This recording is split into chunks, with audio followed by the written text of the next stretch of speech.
Autoritetet maqedonase kanë nisur një hetim të gjerë për zjarrin që shpërtheu në klubin e natës Puls në qytetin e Koçanit, i cili mori 59 jetë njerëzish dhe la mbi 150 të lënduar.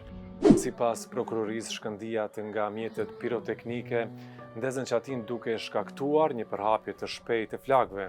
Në Koçan, banorët po protestojnë sot për shkak të kësaj tragjedie. Një ditë pas ngjarjes, kryetari i komunës së Koçanit, Lupço Papazov, dha dorëheqje. Çfarë dihet deri më tani? Autoritetet kanë zbuluar se klubi operonte në mënyrë të paligjshme, nuk kishte dokumente të vlefshme për punë, nuk posedonte leje për përdorimin e piroteknikës dhe nuk kishte nënshkruar kontratë me grupin muzikor. Ndër shkeljet e konstatuara është edhe lejimi i të miturve në klub.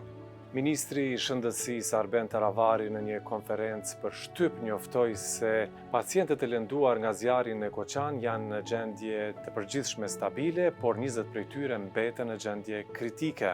Autoritetet maqedonase bën të ditur sot se të dyshuarit për këtë tragjedi janë 23 persona, 11 prej tyre ndodhen në paraburgim dhe janë paralajmëruar arrestime të reja.